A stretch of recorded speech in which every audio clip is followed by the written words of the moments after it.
राम राम। जैसा कि मैं पिछले प्रसंग में बता रहा था किस तरह रावण अहिरावण को बुलाता है और अहिरावण अपनी योजना बनाकर रावण दल में जाने की तैयारी आरंभ करता है, क्योंकि वो कोई भी इच्छाधारी वेश बना सकता है। वो पहले दृष्टि दौड़ाता है कि रावण दल में कैसा प्रबंध है, राम और लक्ष्मण कहां पर है।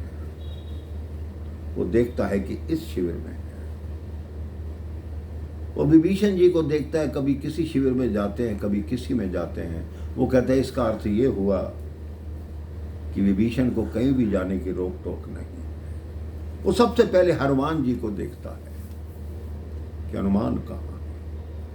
हनुमान जी मेरे भाई बहन शिविर के बाहर सागर के किनारे बैठे हैं, जय श्री राम का नाम जप रहे हैं और अपनी पूंछ को पूरे शिविर के चारों तरफ घुमा रखा है, सुरक्षा का घेरा बना रखा है। अहिरावण विभीषण का रूप धारण करके राम और लक्ष्मण जी के शिविर में प्रवेश करता है और उन पर मोहिनी अस्त्र चलाकर उन दोनों को मूर्छित करके उनका अपहरण करके ले जाता है। प्रातःकाल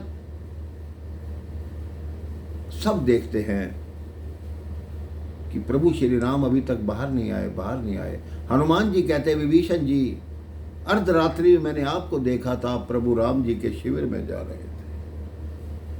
कहते हैं मैं नहीं गया उस शिविर, मैं तो सुग्रीव जी से बैठ के वार्ता कर रहा था, मैं तो इस तरफ आया नहीं। लेकिन यह मुझे अच्छी तरह ज्ञात हो गया कि यह किसका कार्य है और प्रभु कहाँ हो सकते हैं। शिविर के भीतर जाकर देखते हैं, प्रभु नहीं मिलते।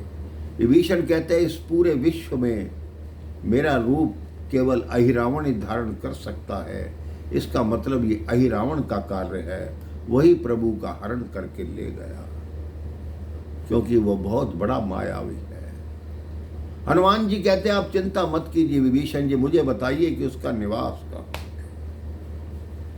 विभीषण कहता है वो पाताल में रहता है और उसके पास अनेक धनुष दानव उसकी रक्षा करते हैं।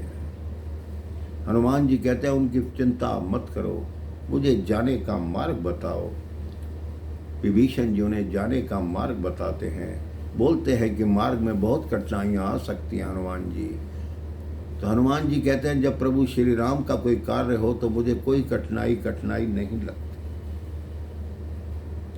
अब हनुमान जी पाताल में जाने की तैयारी करते हैं, प्रभु श्री राम के नाम का जय घोष करते हैं और पाताल की तरफ चल पड़ते हैं। अभी पाताल लोक के मुख्य द्वार पर पहुंचते हैं मेरे भाई बहन। कई राक्षस आते हैं, उनको हनुमान जी मारते रहते हैं, लेकिन वहां का जो मुख्य द्वारपाल था उसका बल देखकर हनुमान जी भी ठिठक जाते हैं, क्योंकि उसका शरीर मगर जैसा था लेकिन मुखमंडल हनुमान जी जैसा था। उसने कहा, हनुमान जी ने कहा तुम कौन हो? कहता मेरा नाम मकर ध्वज है और मैं यहाँ पाताल लोक का द्वारपाल हूँ, सेनापति भी हूँ, मेरी आज्ञा के बिना कोई पाताल लोक में प्रवेश नहीं कर सकता। कहता प्रवेश तो मुझे करना ही होगा। तो कह रहे तुम इतना बलशाली कैसे हो, तुम्हारे माता पिता कौन हैं? वो कहता मैं तो मगर मच्छ की संतान हूं, लेकिन मेरे पिता श्री हनुमान जी हैं। उन्होंने कहा हनुमान, मैं तुम्हारा पिता कहां से हो गया? मैं हूं हनुमान।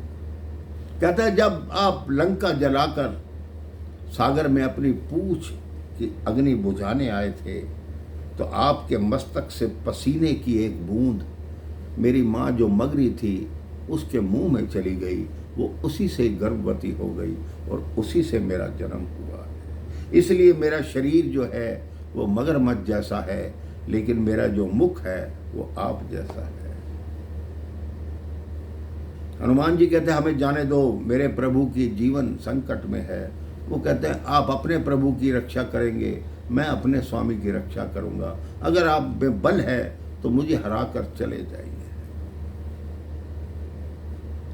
हनुमान जी उस पर सख्ती करना नहीं चाहते थे, इसलिए उसी की पूंछ से उसको एक वृक्ष के साथ बांध दिया और हनुमान जी आगे की तरफ चल दिए। इस संदर्भ में आगे क्या हुआ मैं आपको अगले प्रसंग में बताऊंगा। राम राम, जय श्री राम।